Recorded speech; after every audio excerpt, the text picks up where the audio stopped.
as you were creating GrandSKY, what problem were you trying to solve? That's a great question, and actually I have a really good, solid answer. The problem we were trying to solve was there was no real place for companies to fly UAS outside of military ranges, particularly larger UAS, what we would call class 3 or class 4 or class 5 UAS right now. There was no place for anybody to do that.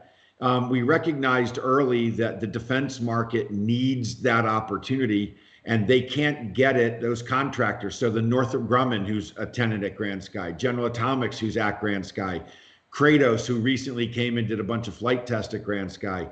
Companies like that needed a place outside of a military range that they could fly aircraft.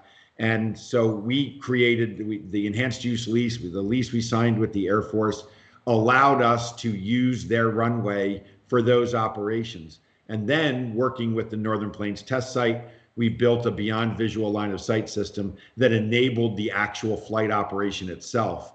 So we saw a clear demand for companies that wanted to be able to fly larger UAS, and we built GrandSKY to be able to support that need. Yeah, well, I think I misspoke in the beginning. I said something about dual use, but the bottom line is you guys are all about dual use. And whereas you started kind of with this military focus, clearly, there's a big commercial aspect to this, right? And there's been this evolution. Even as I've been watching the defense market, there's always been this, civ mil connection. I feel like it's closer than ever. And so tell us a little bit about how GrandSKY supports BVLOS operations, not just for military users, but also for commercial clients. So sure, our Beyond Line of Sight system is available to anybody that wants to come to GrandSKY and use it. The nature of our agreements with the Air Force requires the electronic observers to actually be on GrandSKY to use it. But beyond that, anybody can come and use that system.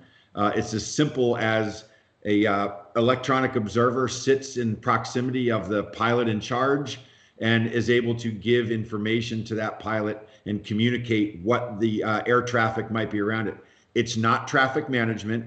We're not providing, air traffic control. We are merely providing awareness so a pilot can have options and decide what they want to do for the safety of their aircraft and other manned aircraft that may be in the area. And so, when I mentioned earlier about the defense companies wanting to be able to come and test and work on their aircraft, in almost all cases, these are civilian COAs. These are civil COAs. These are civil operations that are geared towards a military customer. But in most cases, the companies own these aircraft themselves.